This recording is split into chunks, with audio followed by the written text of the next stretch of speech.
I have a question for you, and I want you to be really honest with yourself. You don't have to answer out loud, just sit with it for a second. Okay. Have you ever felt that hum? The hum. You know the one, you're sitting there, maybe it's the early hours of the morning, you're the only one up, Right. or you're watching a movie late at night. Everything is, technically fine. The doors are locked, Yeah. the house is quiet, everyone's safe. But your mind is still on guard. Like a sentry. A sentry that refuses to clock out. Yes, a sentry that will not sign off its shift.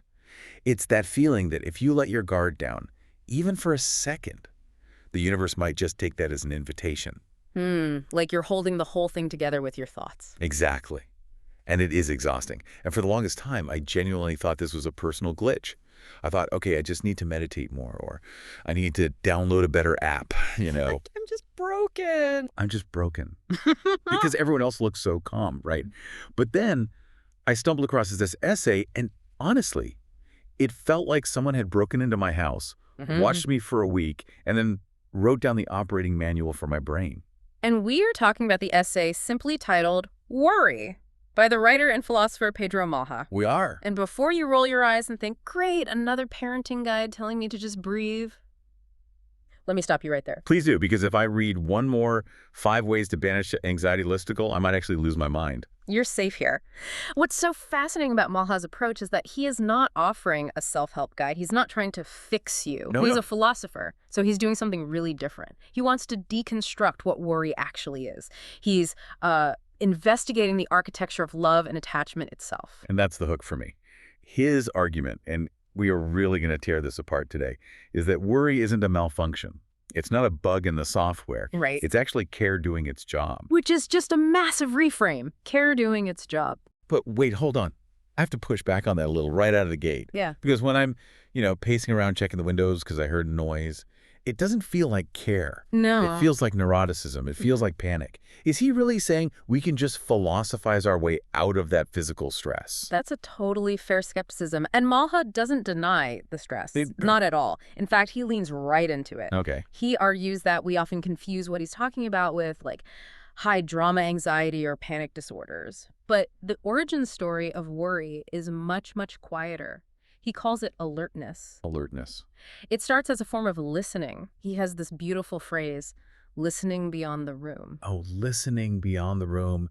That is haunting. It really captures those early days of parenting. You bring a baby home and suddenly your hearing just develops this new frequency. Yes. You can hear a pin drop 3 rooms away. Precisely. And Malha points out that in the beginning, this vigilance, it doesn't feel like a burden, right? It feels necessary. It feels correct. It does. You have this incredibly fragile life that has just entered a world that is, and he puts it this way, large, unpredictable, and indifferent. That's the kicker, isn't it? The world is indifferent. The traffic doesn't care. The viruses don't care. But you care. So your mind has to make a shift. It's a biological override. Yeah. Your mind decides to stay, slightly awake even during rest. It's no longer just existing for your own survival. You're maintaining a perimeter for someone else. Exactly. And what stands out to me is how quickly that becomes the new baseline. We don't even call it worry at that stage. We just call it being a good parent. Right. But Malha argues that this vigilance, that's the seed. It settles into the background of our days and nights. And once it settles in, it doesn't leave. It just changes clothes. That's a great image for it. It is a shapeshifter. Malha traces this whole evolution, and it made me feel so seen, but also kind of tired just reading it. I know. It starts with breathing. Is the chest moving? Then it moves to feeding, then falling. Are they near the stairs? Then suddenly, they can walk. So it's about leaving the room. And then the room becomes the street becomes the school gate, and eventually we reach the unseen hours. The unseen hours. Ugh. That phrase hits hard. That's when they're teenagers, right? Or even adults. Yes. The hours beyond supervision. But I think we skipped a step that Malha sort of hints at, which is the golden age. Oh, right. The elementary school years. Exactly. There's often this period, maybe from age 7 to 12, where the physical dangers seem to subside a bit. Yeah. They aren't drinking bleach anymore, but they aren't driving cars yet. And parents often feel this dip in the worry graph. We trick ourselves into thinking, oh, I've mastered this. I'm a chill parent now. Yes. You let your guard down, you think the worry was just a phase. But then the teen years hit and the worry just comes roaring back. Right. And because we thought we were cured, we feel like we're failing. Right. But Malha argues that the structure of the worry has been identical the whole time. Whether it's a staircase today or a driver's license 10 years from now, the mechanism is the same. So the object changes, but the engine is the same. The engine never turns off. It's an orientation. Malha says that the future is being carried inside the present. Let's dig into that concept of time. Because he has this line about the future moving into the room. And I'll be honest, when I first read it, it sounded a little abstract. A bit poetic. Yeah, like, okay, poet, calm down. But then I really thought about it. Well, think about it like a weather system. Usually we think of the future as a storm on the horizon. It's out there, coming towards us. Okay. But Mal is saying that for a parent, the storm is already inside the house. You aren't looking at the future. You are living in the humidity of it. Well, I like that. You're feeling the dampness before the rain starts. Exactly. The future does not sit ahead at a distance. It moves into the room and settles into the body. For a parent, the future isn't a timeline. It's a physical presence. It arrives as imagination. But not fantasy, right? He's careful to make that distinction. Correct. It's not fantasy. It's what he calls practical possibility. The mind is just constantly calculating what could happen, what might be lost, what can't be controlled. It's almost like the mind is trying to stand guard against time itself. It is. He says worry is the mind's attempt to stand between the child and everything that might arrive uninvited. It's a defensive stance. It's imagination as a shield. That's it, which explains why it feels so physical. I think we often treat worry as a head thing, it's all in your mind. But Malha talks about the physicality of it. The body keeps the score. It absolutely does. He calls it an internal climate. It's not just a thought, it's a sensation. Yeah. Can we talk about the specific physical markers he lists? Because I think everyone listening has their own version of this.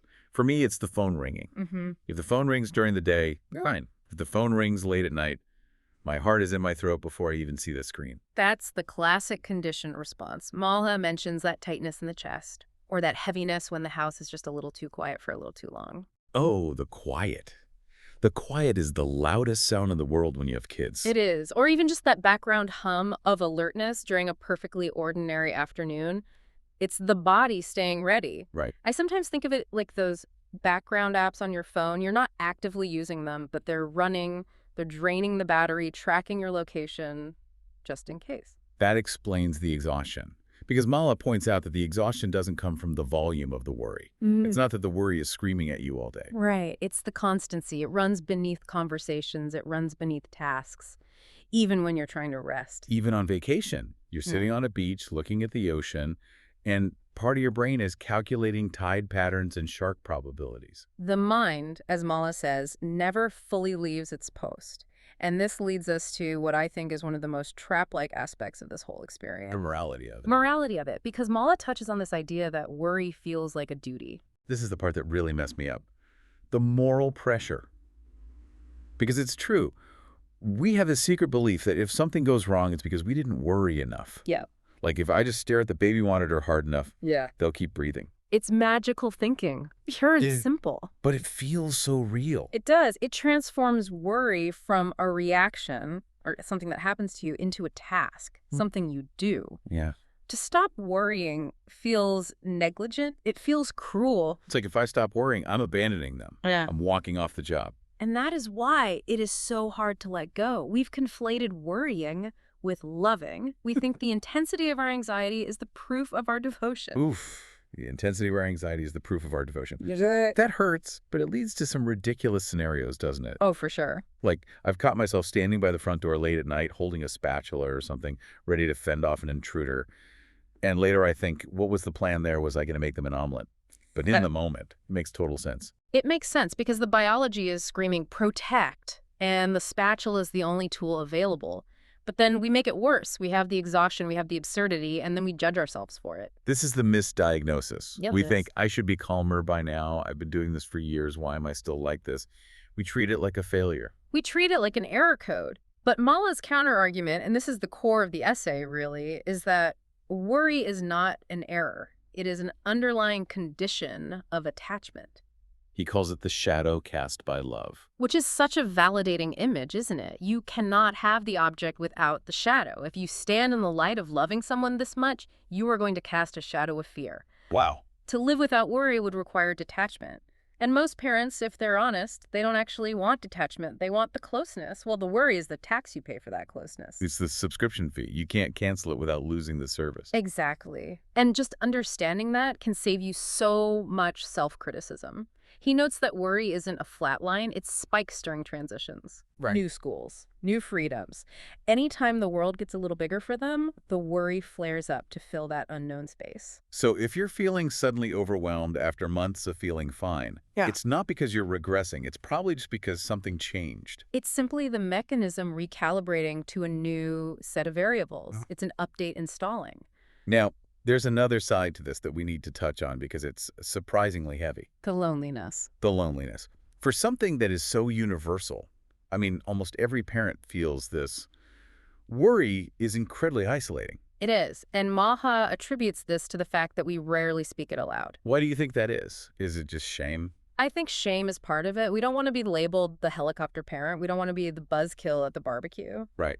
But also, Malha suggests we fear that naming the worry makes it real. Oh, that's superstition. If I say it out loud, I invite it in. Exactly. Or the worry shifts so fast that by the time you articulate it, it sounds unreasonable.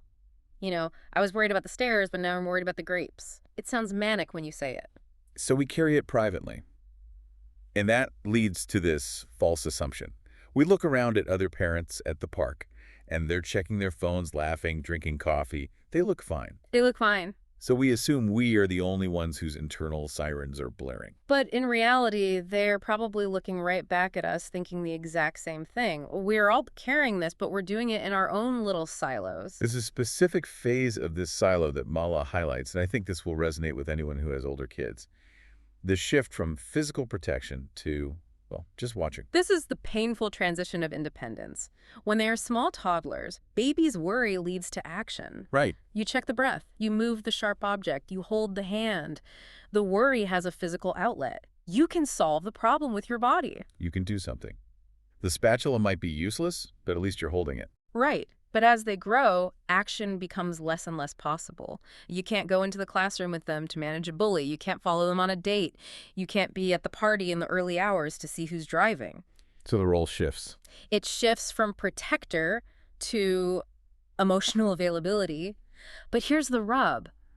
The worry doesn't just evaporate.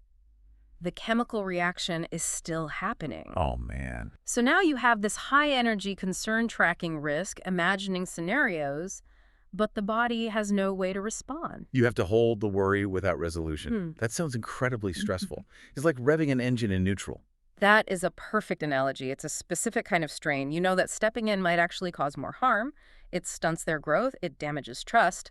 But stepping back doesn't stop your mind from imagining the harm that could come to them. It's a paradox you just have to sit in. You just have to sit in it. So, okay, we're stuck in this paradox. We're exhausted. We're lonely. The engine is revving in neutral. And the experts, meaning Malha, are telling us this isn't going away. So, what now? Because if the takeaway here is, suck it up, buttercup, I'm going to be annoyed. He doesn't say suck it up, but he definitely doesn't offer a cure. And he explicitly says that reassurance doesn't work. No. You can tell a parent it's going to be fine, and their mind might accept that for 5 minutes. Yeah. But the mind knows the truth, Which is that fine is temporary. Safety is just the state of things before they change. The mind knows the world is random. Okay, that's bleak. So if we can't cure it and we can't reassure it away, what is the option? We can change our relationship to it. Okay, let's unpack that. How do you change your relationship with a siren in your head? The goal, according to Maha, is to see worry clearly. When we recognize it as a structure of care, as a biological imperative of love, it loses its urgency. It doesn't have to shout to be heard anymore. So instead of fighting it, you acknowledge it. Think of it like a guest in your house. A really annoying, high-strung, over-caffeinated guest. Okay. If you try to bar the door and keep them out, you're spending all your energy holding the door shut. They're pounding on it, screaming warnings at you. And that's the anxiety attack. Right. But if you open the door and say, oh, it's you're worried about the car trip. Okay, I hear you. Thanks for the heads up. And then you let them sit in the corner. They tend to quiet down. They tend to quiet down. You validate them, but you don't hand them the steering wheel. Exactly. You don't have to believe every scenario the worry paints. You don't have to act on every impulse. But you acknowledge the intent. I know you're trying to protect them. Thank you. That brings a lot of self-compassion into the picture, doesn't it? Because I think a lot of us feel guilty for being worriers. We feel like we're projecting onto our kids. We do. And Mala is saying, you aren't failing. You are sustaining concern over years. That is a heavy lift. The exhaustion isn't a sign of weakness. It's a reasonable response to the workload.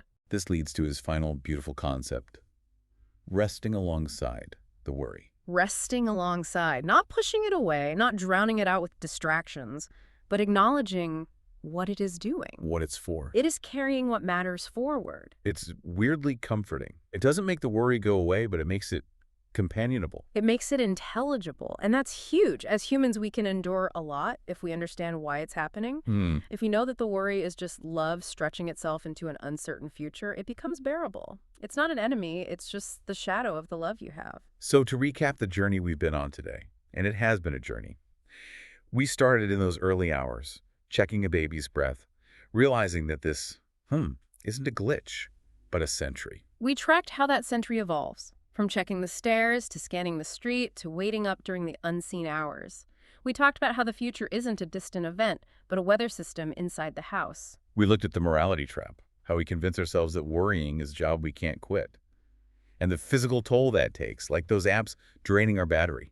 And finally, we arrived at this idea of acceptance, that as long as there is love, there will be concern. It's not a problem to be fixed. It's a reality to be understood. You know, it reminds me of that old saying about how having a child is deciding to have your heart go walking around outside your body. Yes. Malha is basically explaining what it feels like to be the body watching the heart walk away. That's it. And of course, you're going to watch it. You can't not watch it. So I want to leave you with a thought to mull over as you go about your day. Maybe you're in the thick of the toddler years, pulling them off the furniture, or maybe you're sitting up late waiting for a key in the door. Let's hear it. If worry is actually just a form of love stretching into the future, as Mala suggests, perhaps the goal isn't to be worry-free. Maybe we can stop trying to achieve that Zen parent status that doesn't exist.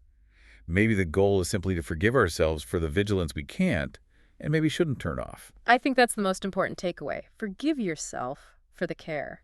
Thank you for diving deep with us today. This was a heavy one, but I feel lighter for it. Me too. It's been a pleasure. We'll see you next time. Take care of yourselves and try to get some rest alongside that worry.